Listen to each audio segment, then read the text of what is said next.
안녕하세요. 저는 사슴TV 이준욱 김결이 고주영 조정목입니다. 반갑습니다. 예! 이제는 우리가 좀 친해지는 시간도 많이 가졌으니까 계속 이제 가슴 성형에 대해서 조금 더 심도 깊은 이야기와 신변잡기적인 이야기도 같이 한번 해보는 시간을 가지려고 하고 있어요. 혹시 체위 제목을 알려주세요. 인생은 우리가 타이밍이라고 하잖아요. 가슴 성형 수술의 가장 좋은 타이밍은 뭘까요? 가슴 고민하는 그 딱 그 시기. 지금이 지금가.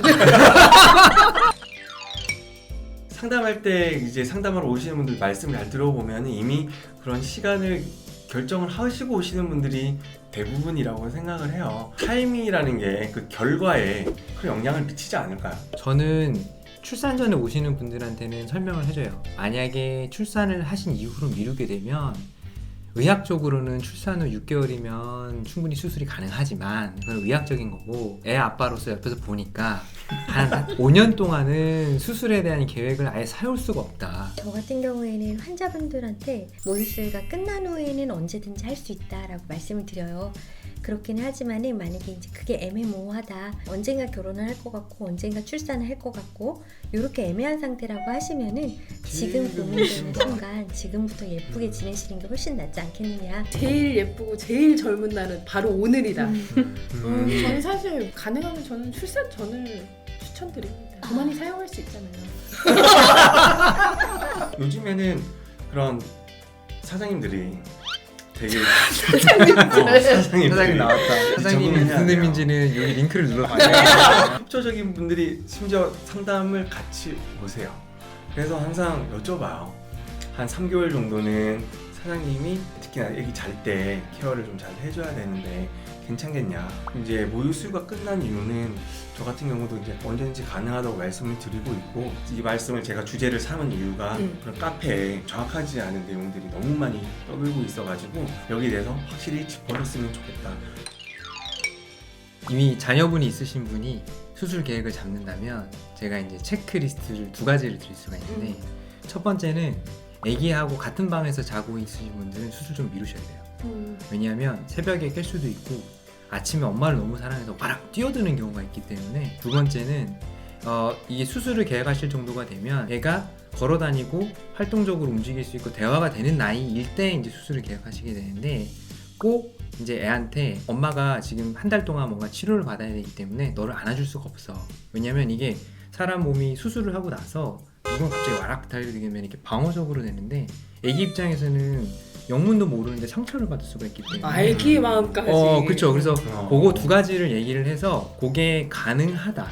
그래서 말씀하신 대로 이제 보호자분이 옆에서 도와줄 수 있다라고 하면 수술을 할 수 있어요. 나이하고는 상관없어요. 너무 겁 안 먹으셔도 괜찮아요. 맞아. 진짜. 나도 애가 네. 그래서 이거는 이제 애 부딪히는 거를 이제 완화하는 거고, 앉는 거는 뭐 네, 항상 안아주고 다 뭐 상관없고. 들어주고 하는 거 정도는 전혀 문제 없습니다. 나도 애가 몇 킬로예요?는 물어봐.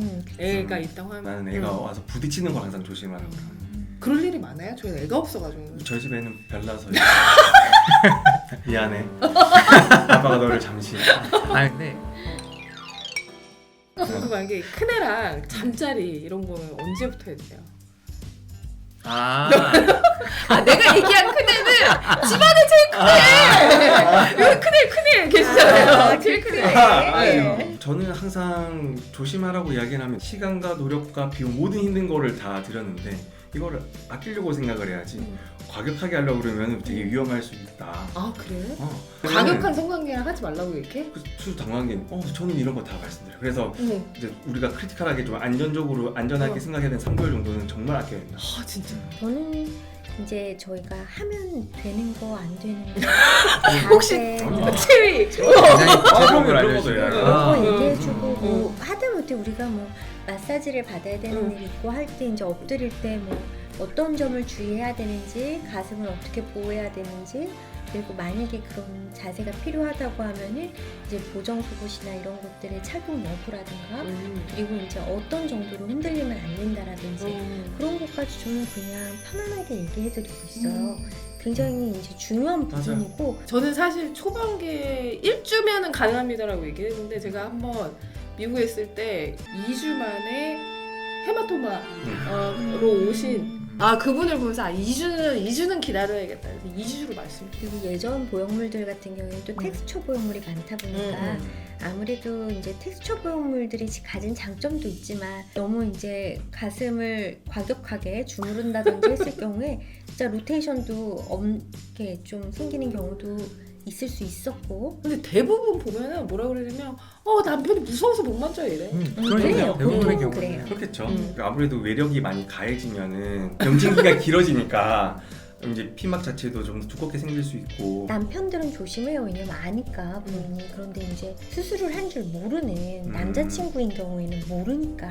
그렇죠. 그러니까 이제 상대방이 모른다는 전제하에서 본인을 어떻게 보호해야 될 것인지를 얘기를 해줘야 되는 거예요. 선생님 뭐라고 말씀하세요? 사실은 물어본 사람은 없었는데 왠지 조정 선생님한테 물어보지 않을 것 같아. 환자들이. 왜냐면 이미 뭐 다 찾아보시고 그러니까 사실은 찾아보면 되게 그런 맞아. 내용들이 잘 설명이 돼 있어서 이제 만약에 물어보신다 그러면 저는 가장 중요한 일주일만 지나면 충격이 가해지거나 많이 움직임이 생기는 게 아니면은 괜찮다고 설명할 것 같아요. 매주 초음파 보면서 어느 범위까지는 이제 압력이 가해졌을 때 괜찮은지를 제가 검진할 때 하니까 이제 환자분들이 나는 아예 손은 안 대야 되는 줄 알았는데 이렇게 하는 거 보니까 그 정도까지는 괜찮구나 하고 그거를 기준으로 좀 삼으시는 것 같더라고요. 지금까지는 우리가 이제 가슴 수술의 그런 최적의 타임과 그리고 수술 후에 심지어 손 관계까지. 큰애랑. 큰 애가 아닐 수도 있죠. 아주 그러면? 친구일 수도 있는. 축하합니다. 생일 축하합니다. 사랑하는 고원자 생일 축하합니다. 이번 소원은 우리 사슴의 사슴 TV의 부흥을 기원하고 내가 불을 끌게요. 와 축하합니다. 너무 고마워요. 역시 저스틴 1억 1억 주고 살만하지. 생각지도 못했어. 가슴 성형 수술하면 정말 모유 수유가 가능할까요? 그랬을 경우에는 변형이 올 거라고 생각을 많이 하시고 계시는데 아니 맞아요. 네, 바로 삭제 생기는 경우 많아요.